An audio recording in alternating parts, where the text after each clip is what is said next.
2000 hivers d'exil ou 2000 ans de nuit. Et pourtant cet hiver comme avant, comme hier, reviennent les lumières. Elles reflètent la foi et rayonnent d'espoir dans les yeux pleins de joie d'Israël. Chaque soir, lumière de Hanouka. Mais d'où vient cet éclat, cet élan, cette joie que n'ont jamais éteint ni la nuit ni le froid? D'où vient cette lumière ce soir pour Hanouka? D'où vient cette lumière ce soir pour Hanouka? Prenez des cœurs d'enfants comme lampe sacrée, versez-y l'huile épurée des divins commandements. Allumez alors l'étincelle, jaillit des lumières éternelles d'une intemporelle Hanouka. Et ce soir elles sont là. Prenez des cœurs d'enfants comme lampe sacrée, versez-y l'huile épurée des divins commandements. Allumez alors l'étincelle, jaillit des lumières éternelles d'une intemporelle Hanouka. Et ce soir elles sont là.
Tov à toutes et à tous. Alors, avec l'aide de Dieu, ce soir, on va étudier un passage de l'Écoute à Halachot qui nous parle de Hanouka et qui va nous expliquer un petit peu un des aspects profonds de la fête de Hanouka. Avant de commencer, je voudrais raconter une histoire qu'un ami m'a racontée aujourd'hui et que je voudrais vous faire partager. C'est l'histoire, elle se passe en Sibérie, à l'époque du communisme, où tous ceux qui essayaient d'appliquer la religion, même d'une manière très, très light, ils étaient passibles de partir en Sibérie, et dans le froid, etc., pendant des années. Et il y avait un certain Rabbi Yosef qui avait été pris activiste dans la propagation de la religion, et donc il avait été envoyé pendant 18 ans en Sibérie, et ses parents lui envoyaient là-bas toutes sortes d'objets pour qu'il puisse les troquer contre du pain et pour pouvoir manger. Et pendant toute cette période où il était en Sibérie, il a réussi à être fidèle à manger cachère, à manger comme il fallait. Et puis un jour où il est arrivé le moment de Hanouka, et il y avait d'autres juifs qui étaient avec lui là-bas. Ils ont commencé à se poser la question comment on allait faire Hanouka. Donc c'était très dangereux parce que déjà ils n'avaient même pas les moyens de le faire. Avec quoi ils pouvaient faire. Mais à part ça, si on les attrapait, c'était très très dangereux. Puisque on pouvait pas du tout, si vous voulez, faire quoi que ce soit qui a trait à la religion. Et donc il y en a un qui a proposé de prendre des fils d'un vêtement pour faire des mèches. Un autre, il a mis de la margarine de côté pendant une période pour faire l'huile, etc. Et ils ont réussi, bon an mal an, à s'organiser pour faire la fête de Hanouka, pour allumer des bougies. Et ils se sont mis dans un endroit très discret, dans un coin du camp, et loin des regards, pour allumer leur petite fiole. Et au moment où ils ont allumé, ils se sont fait attraper. Ils se sont fait attraper, il y a comment ça s'appelle, les Russes sont arrivés, ils les ont attrapés, et ils les ont tous emprisonnés. Et donc, ils devaient passer en jugement. Bien entendu, ils n'allaient pas dire que c'était quelque chose de religieux, ils n'ont rien dit, ils ont laissé faire les choses. Et quand ils sont passés en jugement, on les a accusés d'être des espions.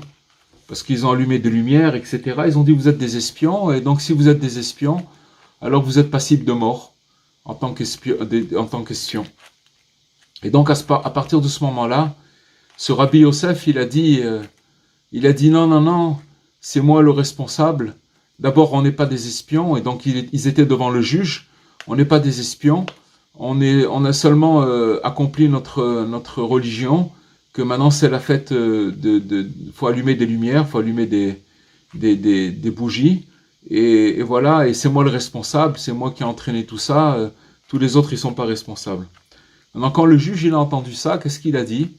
Il a fait sortir tous les gardes, tous les gens qui étaient autour, les gardes qui gardaient tous ces prisonniers, et il a commencé à prendre le dossier dans lequel étaient marquées toutes les accusations contre tous ces juifs, et il a dit vous allumez les lumières de Hanouka, je vais vous faire montrer comment on allume les lumières de Hanouka. Il a pris les feuilles du dossier, il a commencé à allumer, il a dit sachez que moi aussi je suis juif, et grâce à ça ils ont été sauvés.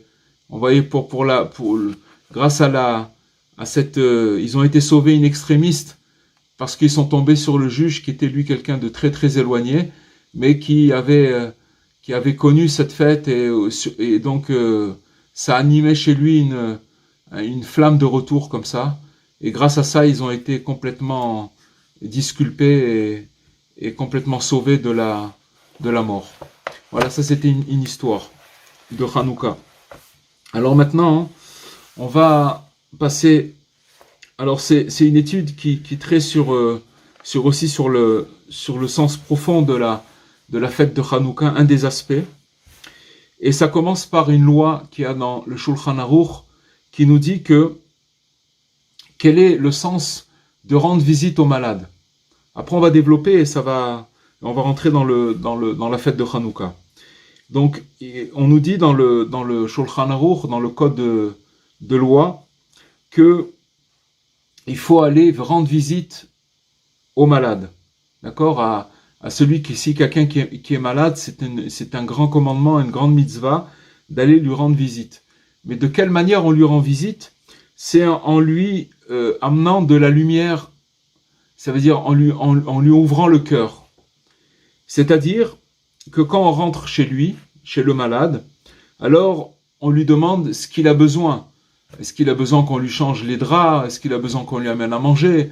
Est-ce qu'il a besoin... Toutes les choses qu'il ne peut pas faire, alors on lui demande qu'est-ce que tu as besoin, qu'est-ce que je peux faire pour t'aider. Et à part ça, comme c'est marqué tout ça c'est marqué dans la loi, c'est ça le commandement d'aller rendre visite au malade, à savoir de lui faire tout ce que le malade a besoin. Et ça s'appelle lui éclairer le visage. C'est un terme qu'on va répéter dans cette étude, ce qui se dit en hébreu Eharat Panim, ça veut dire lui amener une lumière sur le visage. Et qu'est-ce que ça veut dire de lui amener de la lumière? Puisque nous, on vient de l'extérieur pour rendre visite au malade, et que le malade se trouve dans une certaine obscurité, puisqu'il est malade, donc on lui amène de la lumière dans sa maison, et on lui fait tout ce qu'il a besoin. Ça veut dire on l'aide à tout ce dont il a besoin. Et ça s'appelle la notion d'amener de la lumière, puisqu'on lui amène quelque chose, on lui amène une énergie, et c'est une lumière.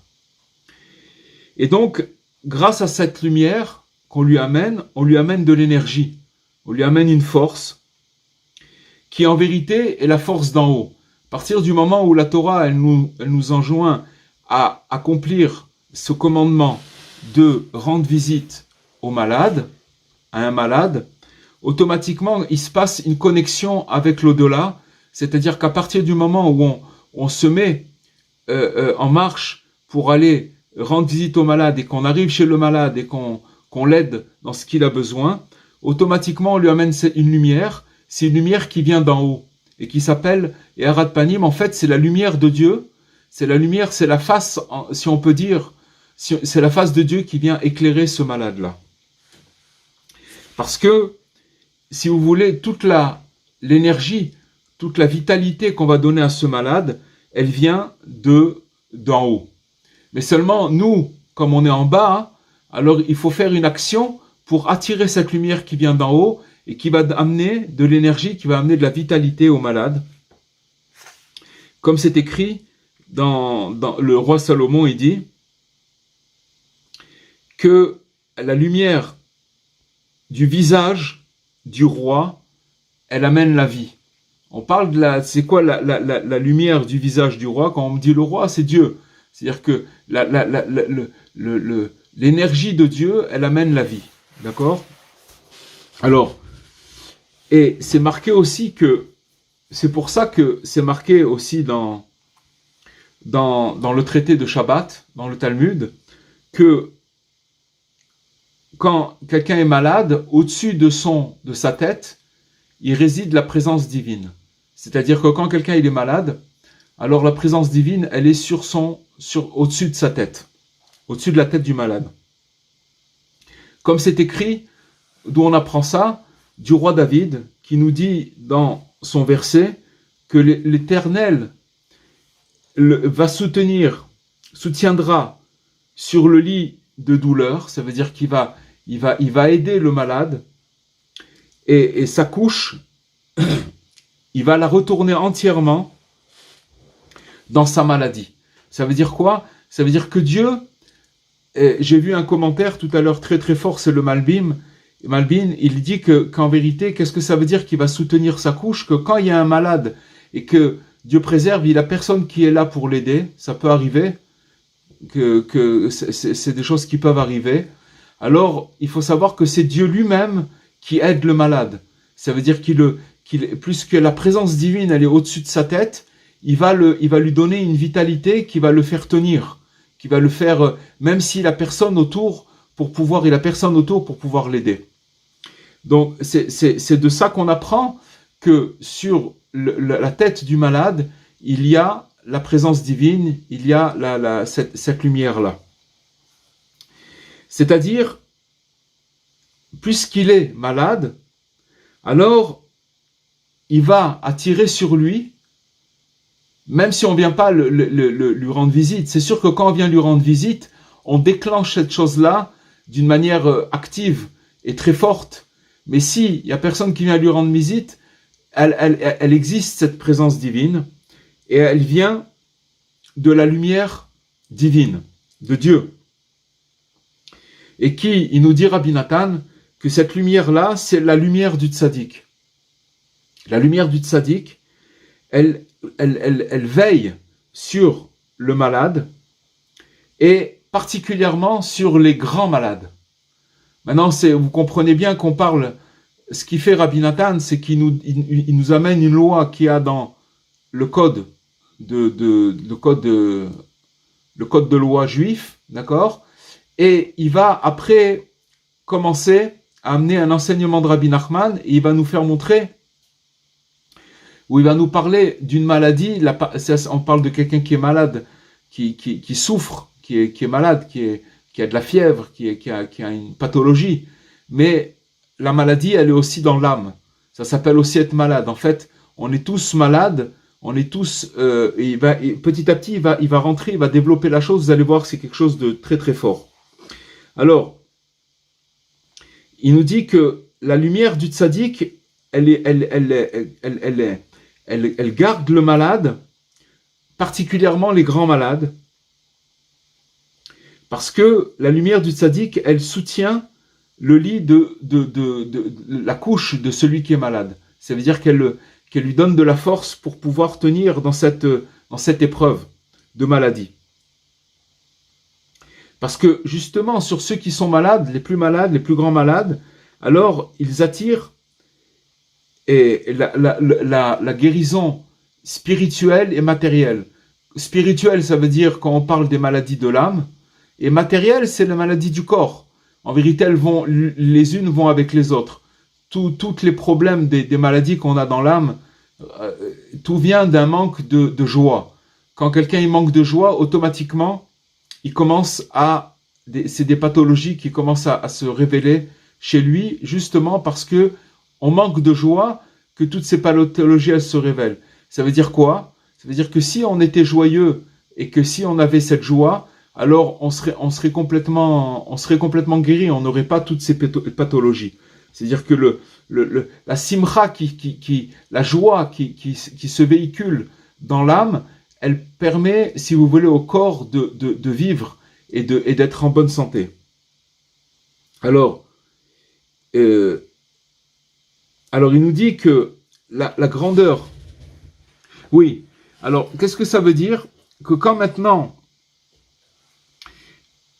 on a parlé de la présence du tzaddik, qui représente en fait, la présence du tzaddik, elle représente la présence divine. Ça veut dire que le tzaddik, il incarne la présence divine. Et cette présence divine, elle est là quand quelqu'un il est malade. Ça veut dire que maintenant, le travail du tzaddik, c'est d'amener la présence divine, que chacun de nous, on peut recevoir une perception de la présence divine. Parce que la présence divine, c'est quelque chose de très, très, très, très grand et très, très fort. Et c'est une lumière très, très forte qu'on a besoin, si vous voulez, de transformateurs pour pouvoir la recevoir. On ne peut pas la recevoir à l'état pur. Maintenant, le tzaddik, qui est lui l'incarnation de la présence divine, elle est là pour, si vous voulez, veiller sur nous et nous amener cette lumière d'une manière qu'elle soit transformée et qu'elle nous arrive et qu'on puisse la supporter, qu'on puisse en tirer profit, qu'on puisse en recevoir de l'énergie de cette lumière-là. Que si on la recevait à l'état pur, on ne pourrait pas la supporter. Elle serait trop forte pour nous. Comme on a toujours donné cet exemple, c'est comme si vous alliez vous brancher sur la centrale électrique qui se trouve à côté de votre maison et que vous allez brancher un fer à repasser là-bas. Alors le fer à repasser, il va fondre. Parce que la puissance d'électricité qui passe, elle est trop forte. On a besoin d'un transformateur. C'est la même chose.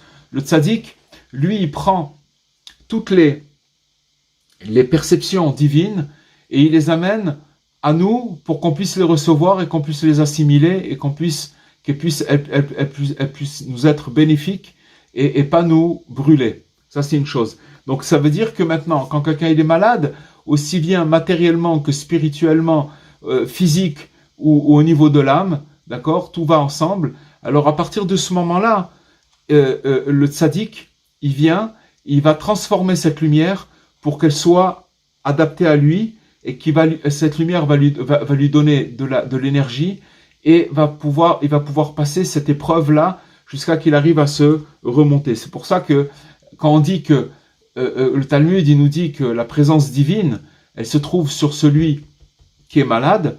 Alors, Rabbi Nathan nous explique que cette présence divine, puisque le tzaddik, lui-même, il incarne la présence divine, alors c'est lui qui a cette faculté de veiller sur chaque malade. Et c'est ça, la grandeur du tzaddik, du juste. Quelle est sa grandeur? C'est que sans arrêt, il s'emploie à guérir les malades, les plus grands malades. Et justement, parce que quand quelqu'un il est malade, alors il va changer sa couche, ça veut dire qu'il va, là où il est malade, qu'il est couché et qu'il est mal, il va faire en sorte de le faire sortir de sa maladie, parce que, justement, on a expliqué que la présence divine, elle est au-dessus de sa tête. Et ça représente la lumière du juste. Parce que les tzadikim, ils sont la présence, ils représentent la présence divine. Les tzadikim, ils représentent la présence divine sur terre. Voilà. Alors maintenant, on voit que dans l'histoire, on voit que Abraham, quand il a accompli l'ordonnance de Dieu, à savoir de faire la circoncision, d'accord, il était déjà très âgé, c'est marqué que le 3e jour de la circoncision, c'est un jour un peu fatidique, dans le sens où toute la douleur, elle grandit, et c'est un moment quand même un peu critique. Donc, on voit que Abraham, dans la paracha dans le premier livre de Bereshit, quand il a fait la circoncision, il voulait pas renoncer à recevoir des invités. Et il était en plein désert, et il avait une tente qui était ouverte dans les 4 coins, et malgré qu'il avait fait la circoncision et que c'était le 3e jour, il s'est posté à côté de la tente pour essayer de voir si à l'horizon se pointaient des invités qui allaient venir. Imaginez-vous, il n'habitait pas en Auvergne, c'était sur la terre d'Israël, il faisait très très chaud, c'était dans le désert, et il attendait là-bas, dans la chaleur, le 3e jour de la circoncision, s'il arrivait des invités. Et c'est marqué que à ce moment-là, Dieu, il lui a envoyé 3 invités, mais ces 3 invités, en fait, c'était 3 anges, qui étaient l'ange Gabriel, l'ange Raphaël, l'ange Gabriel, l'ange Raphaël, le 3e, je me rappelle plus qui c'était. Peu importe.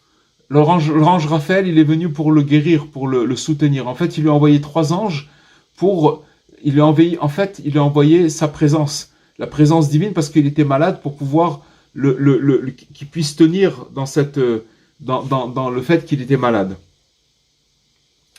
Et donc voilà. Donc maintenant, il nous dit Rabbi Nathan que ça, c'est la notion de Hanouka, la fête de Hanouka et la fête de Purim, qui représentent la mitzvah de rendre visite aux malades. Quel rapport il y a entre la mitzvah de Purim et de Hanouka, d'accord? Hanouka, on a commencé Hanouka, et Purim, ce sont 2 fêtes où Rabbi Nathan nous dit que c'est exactement la même notion de rendre visite aux malades. Qu'est-ce que ça veut dire? Parce qu'il nous explique, Rabbi Nathan, que ce sont des jours qui sont très élevés au niveau de leur sainteté. Bien que ce sont des jours qu'on célèbre, où c'est ni Shabbat ni Yom Tov. Ça veut dire que c'est des jours qui sont chol, qui sont des jours de semaine. On n'a pas de restrictions au niveau de comment se comporter pendant ces jours-là. On peut prendre la voiture, on peut cuisiner, on peut allumer le feu, on peut faire tout ce qu'on veut. Donc il n'y a pas de restrictions. Alors, mais bien qu'il n'y a pas de restrictions et qu'on pourrait croire que à partir du moment où il n'y a pas de restrictions, donc leur sainteté elle est moindre par rapport à celle de Shabbat et de Yom Tov. Mais il nous dit, Rabbi Nathan, que ces jours-là ils sont très très très élevés, justement parce que on peut faire tous les travaux qu'on ne peut pas faire, si vous voulez, le Shabbat. Par exemple, le Shabbat, il y a plein de choses qu'on ne peut pas faire, et le Yom Tov. Mais pendant les jours de Hanouka et de Purim, on peut, oui, les faire, ces travaux-là. On pourrait croire que ce sont des jours plus inférieurs dans leur sainteté, mais Rabbi Nathan nous dit que ce sont des jours qui sont très, très, très, très, très saints et très élevés. Parce que ce sont des jours où, si vous voulez, on a des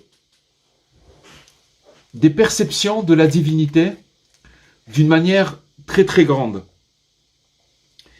Et ces perceptions, c'est plus quelqu'un il est malade dans son âme, qu'il est éloigné, qu'il se sent tellement éloigné et déconnecté de Dieu, ça s'appelle être malade, c'est une maladie, d'accord? On est tous atteints de cette maladie, chacun selon son niveau.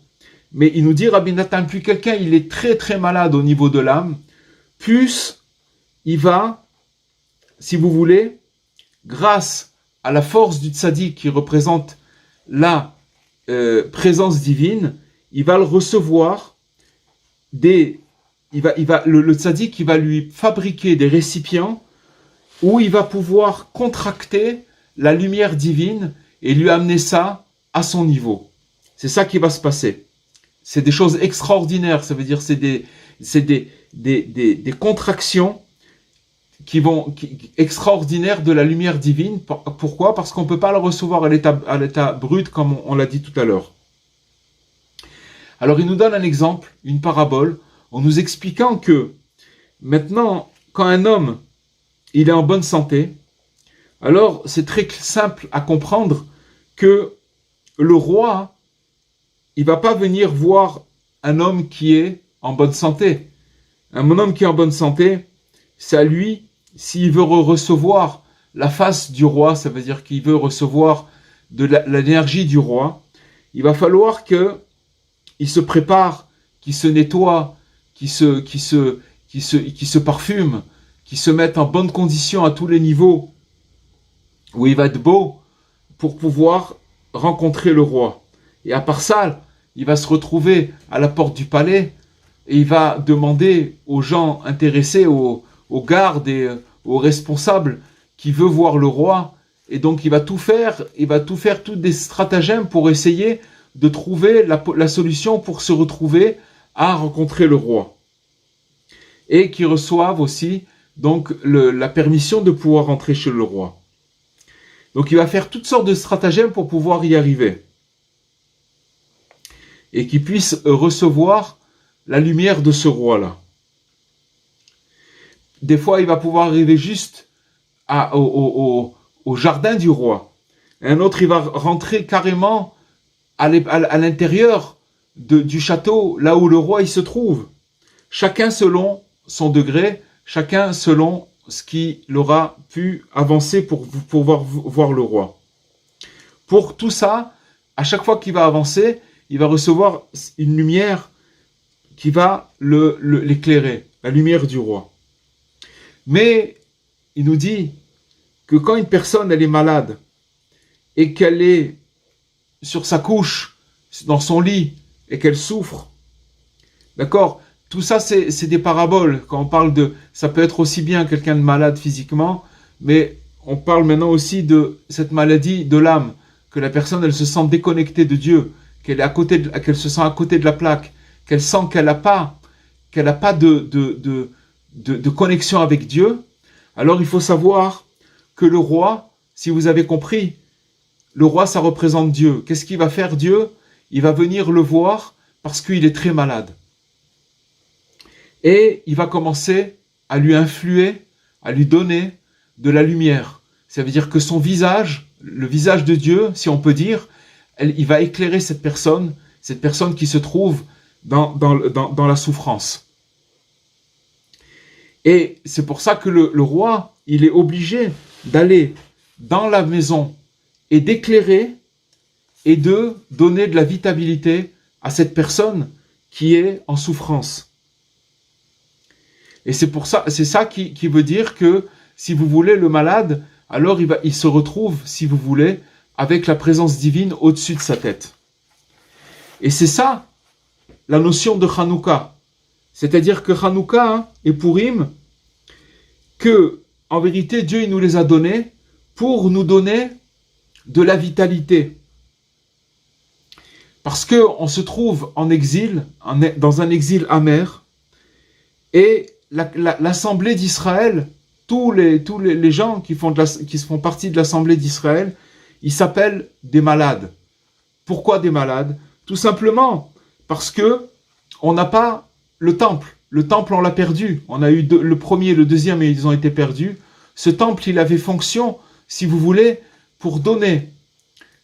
Dès qu'une personne, elle s'écartait, elle se déconnectait de Dieu par un péché, alors elle avait la possibilité immédiatement de prendre un sacrifice, une bête, un agneau, et de la monter jusqu'à Jérusalem, de la donner au Cohen, et grâce au fait que le Cohen, lui, abattait cette bête, lui faisait l'abattage rituel, alors il était complètement expié, il portait pas le péché sortait de lui. Or aujourd'hui, pourquoi on est très malade, et qu'on est des grands malades, c'est qu'on n'a plus eu ce temple qui est là pour expier nos péchés, c'est-à-dire et si vous voulez, ça fait 2000 ans qu'on porte un poids très très dur à porter. Et c'est ça qui s'appelle être malade. C'est ça la maladie. C'est-à-dire que, comme c'est marqué dans le Zohar de Rabbi Shimon, qu'on est tellement malade, que cette maladie elle est tellement lourde, qu'on n'arrive pas à cause de ça de monter, si vous voulez, pendant les 3 fêtes, c'est-à-dire Shavuot, Sukkot et Pessah, que ce sont les 3 fêtes, si vous voulez, qu'on appelle de Yom Tov, où on montait pour recevoir ce Or Apanim, la lumière divine de Dieu. On ne peut plus la recevoir maintenant, puisque maintenant, on n'a plus le temple. Donc, à cause de ça, on ne peut pas recevoir cette lumière. Et pourquoi on ne peut plus recevoir cette lumière? Tout simplement parce qu'on s'est détourné de Dieu par nos fautes. Et on a été jeté de notre terre. Et maintenant, qu'est-ce qu'il a fait Dieu? Il a eu pitié de nous. C'est quoi sa miséricorde et la pitié de Dieu? C'est que il a amené 2 jours dans l'année, ça veut dire deux rencontres, 2 rendez-vous, qui est la fête de Hanouka et la fête de Purim.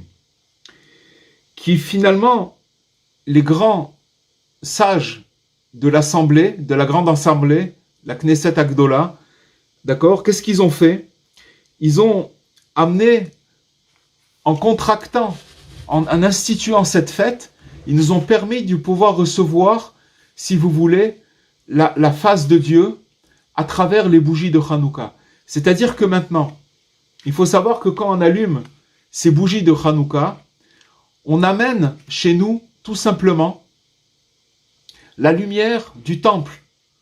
Mais cette lumière du temple, elle est, si vous voulez, on peut la recevoir dans la mesure où c'est comme un transformateur, comme on l'a dit tout à l'heure, on la reçoit à notre mesure. Elle nous fait pas du mal. On peut pouvoir la recevoir. Et si vous voulez, c'est comme une station essence qu'on va recevoir pendant cette période de Hanouka. On va recevoir des forces où on va être branché sur le temple. D'abord le temple qui a existé, on commémore mais surtout sur le temple futur. Ça veut dire qu'on va recevoir de la lumière du temple qui va être construit très bientôt. Et donc, ça va nous permettre de pouvoir tenir dans cet exil dans lequel on se trouve. Et on va pouvoir tenir jusqu'au moment où, avec l'aide de Dieu, ce temple il va être reconstruit très bientôt. C'est ce qu'on appelle la lumière de la face de Dieu, qui est représentée, qui est incarnée par les tzadikim. Les tzadikim, ils représentent la face de Dieu, et quand c'est ça qui s'appelle le fait qu'on est malade, et que la fête de Hanouka, c'est-à-dire que Dieu lui-même, il vient dans notre maison à travers cette bougie pour nous amener la guérison. Ce qui se passe, c'est que toutes les autres fêtes, d'accord, toutes les autres fêtes, c'est-à-dire les fêtes où il y a Sukkot, Pessah et Shavuot, que ce sont les 3 grandes fêtes, c'est Shalosh Regalim. Alors ces fêtes-là, c'est nous qu'on doit monter, c'est nous qu'on doit, si vous voulez, préparer. Il y a beaucoup de préparation pour ces fêtes-là, pour pouvoir recevoir, si vous voulez, un petit peu de la lumière d'Hachem. Mais la fête de Hanouka et la fête de Purim, c'est Dieu lui-même qui vient et qui nous rend visite chez nous à la maison pour nous donner cet espoir, pour nous dire « T'es malade et je sais que t'es malade, mais je vais te donner cette présence divine qui est au-dessus de ta tête et qui va te donner la force, l'énergie, la vitalité de pouvoir retrouver de pouvoir tenir jusqu'au moment où on sera complètement libéré. Complètement libéré, ça veut dire quand Mashiach viendra. C'est pour ça que la fête de Purim, de Hanouka et de Purim, il s'appelle Raglin. Raglin, c'est les jambes. C'est-à-dire que ça veut dire que c'est la mitzvah, c'est le commandement de venir rendre visite aux malades. C'est-à-dire que Dieu lui-même, il a pitié de nous, et il vient nous rendre visite, et il vient nous éclairer par sa face sainte. C'est-à-dire qu'il vient, il fait rentrer dans notre maison, rien qu'à travers cette petite bougie, la sainte face d'Akadosh Baruch Hu, de Dieu, qui vient nous éclairer.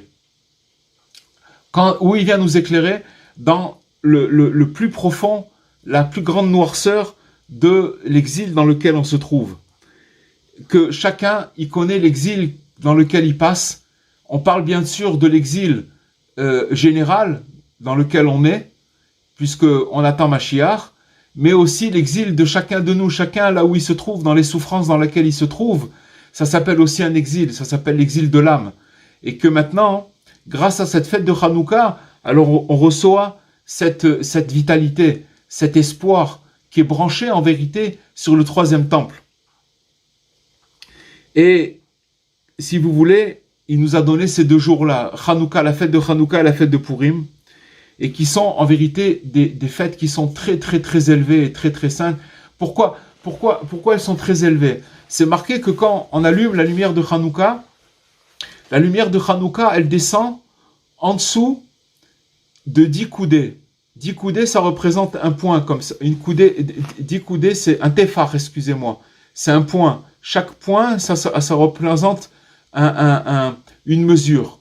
Et que la lumière de Hanouka, elle descend en dessous de ces 10 points-là. Ça veut dire que c'est une mesure qui est très très basse, alors que c'est que à ce moment-là de la fête de Purim et de Hanouka que la présence divine, elle descend dans les endroits les plus égarés, les plus bas. À partir du moment où on allume cette lumière, alors elle descend chez nous dans les endroits les plus sombres, et elle éclaire là-bas, et elle donne cet espoir. Chose qui ne se passe pas tout le reste de l'année. Donc c'est ça qu'on apprend ce soir, que Dieu,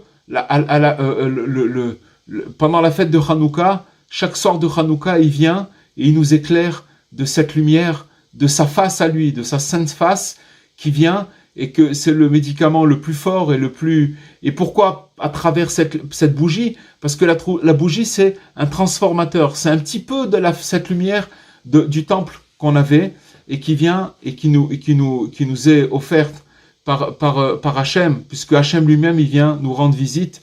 Il vient nous rendre visite aux malades. C'est nous-mêmes, ces malades-là. Voilà, chers amis, ce que Rabbi Nathan nous apprend ce soir, quelque chose d'extraordinaire, qui donne vraiment espoir. Et c'est quelque chose, quand on allume la lumière de Hanouka, c'est quelque chose d'extraordinaire de rester devant les lumières, rien que de les regarder. Pas plus que ça, de les regarder et de faire des prières devant ces lumières, une demi-heure. C'est quelque chose où, si vous voulez, c'est comme si c'est une station essence où on prend des réserves pour toute l'année. Le Hanouka, c'est marqué que ce sont des jours de louange, où si vous voulez, on loue Dieu sur tous les bienfaits qu'il a fait sur nous-mêmes. Maintenant, qu'est-ce que ça veut dire qu'on fait des louanges pendant une semaine sur un miracle qui s'est produit il y a 2000 ans? D'accord?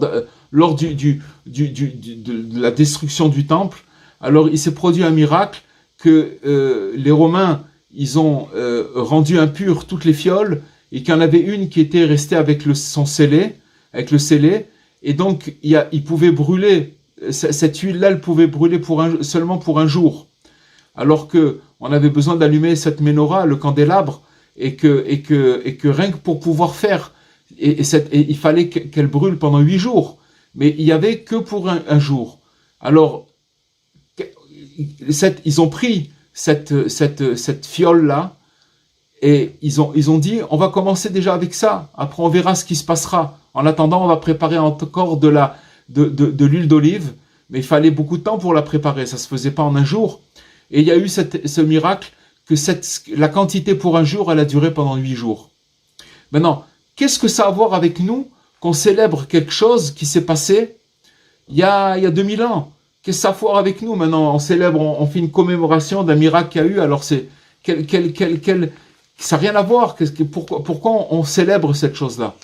Il explique, Rabbi Nathan, qu'en vérité, et c'est un secret, que quand une personne, elle remercie sur tout ce qu'elle reçoit, sur les miracles que Dieu lui a fait, d'accord?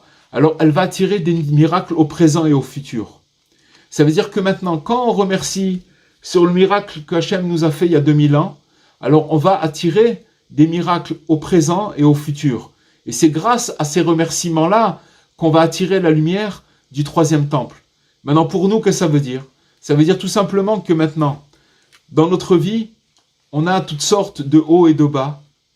Et si une personne, elle arrive à voir que le bien qu'il y a dans sa vie et de sans arrêt remercier sur ce bien-là, alors, il dit Rabbi Nachman que quand une personne, elle arrive à voir que tous les événements qui se passent avec lui, c'est pour son bien, alors cette personne-là, elle se trouve au paradis.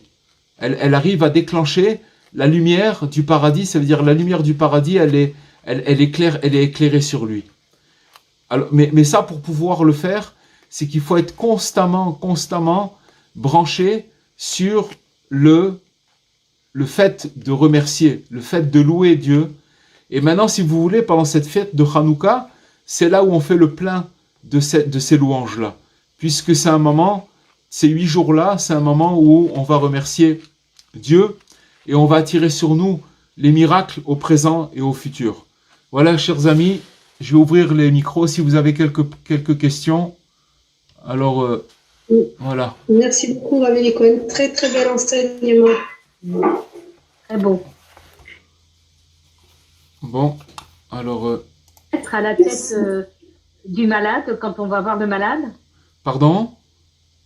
On m'a dit souvent de ne pas se mettre à côté de la tête du malade. Il ne faut pas s'asseoir sur son lit. Parce que sur le lit, il y a la présence divine. Et il ne faut pas s'asseoir sur le lit d'un malade. Pas sur le lit? Non, on ne s'assoit pas sur le lit d'un malade, on s'assoit sur une chaise à côté. Des fois, on veut être trop proche et tout ça, il ne faut pas. On doit, quand on vient rendre visite à un malade, d'abord, il faut l'encourager, lui dire des bonnes paroles qui rentrent dans son cœur et lui faire tout ce qu'il a besoin. S'il a besoin qu'on lui amène à manger au lit, lui changer ses draps, faire tout ce qu'on peut faire pour l'aider, c'est ça mais en faisant ça, on déclenche la lumière, la face de Dieu qui descend sur lui. Elle est là de toutes les façons. Mais si vous voulez, on la précipite encore plus quand on vient. C'est pour ça que c'est marqué que quand on vient rendre visite à un malade, on lui enlève un soixantième de sa maladie. Pourquoi? Parce qu'on attire, on déclenche cette lumière qui vient d'en haut et qui le truc. Mais pour nous, ça veut dire que voilà, c'est maintenant toute cette. Regardez comment Rabbi Nathan il a amené cette étude. Il nous a d'abord amené une loi dans le Shulchan Aruch, dans le code de loi juif, d'accord? En nous disant que il y a un commandement d'aller rendre visite à un malade. Mais il nous dit que c'est qui ce malade? C'est nous. Et que la fête de Hanouka, quand on allume cette bougie, alors c'est Dieu lui-même qui vient et qui nous rend visite. Pourquoi? Parce qu'on est dans l'exil le plus noir. En plus de ça, c'est une fête qui se passe en hiver, où les jours sont les nuits sont longues, les nuits sont froides. Si vous, en hiver, en Israël, on a un temps plus tempéré, mais tous les gens qui sont en France ou ailleurs, ou n'importe où, au Canada, aux États-Unis, il fait très froid. Donc c'est l'exil. Ça représente l'exil. Mais cette lumière, elle vient, elle nous guérit, elle nous donne espoir. Voilà. Merci. Voilà, cher ami. Bezrat Hashem.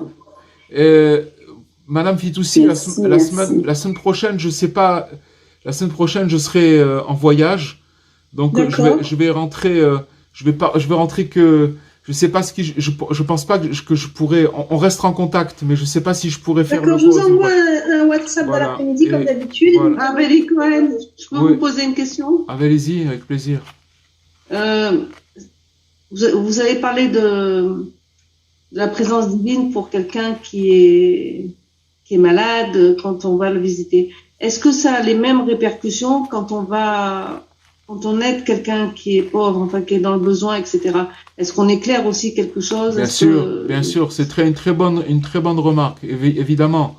Évidemment. Il y a encore mieux que ça. La suite de l'étude, on a arrêté maintenant, mais ça continue.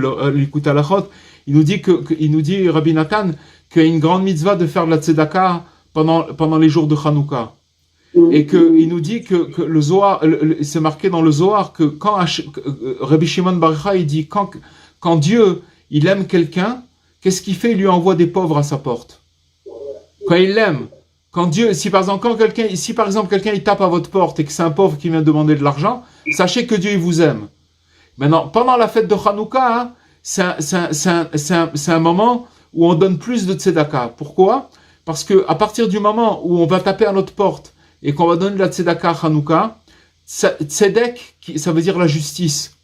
La justice, c'est ça qui amène la présence divine sur terre. Ça veut dire qu'à un moment, on va faire de la tzedaka, on va attirer, grâce au pauvre qui va venir chez nous, alors il va nous amener, ce pauvre-là, la présence divine chez nous, à la maison, et qui va nous guérir à nous. Donc ça veut dire que ne croyez pas que quand on aide quelqu'un, on l'aide, on s'aide d'abord à nous.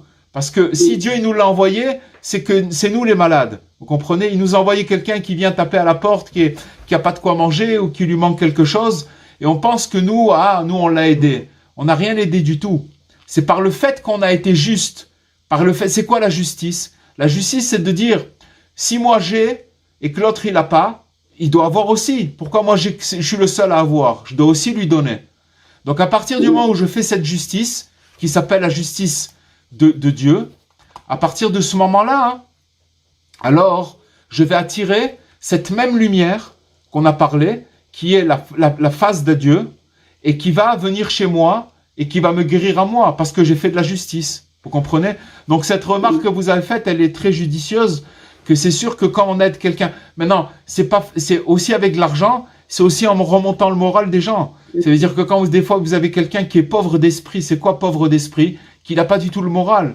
À partir du moment que quand il n'a pas le moral, et que vous allez lui remonter, comme on dit, lui remonter le moral, alors vous allez attirer sur vous, sur lui et sur vous, cette présence. Et vous allez remonter complètement, vous allez vous-même remonter la pente, vous comprenez?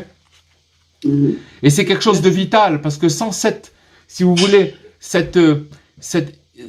s'appelle c'est contracté. Cette lumière, elle est contractée, on ne peut pas la recevoir à l'état brut. Il faut, si vous voulez faire un acte, que cet acte-là, il va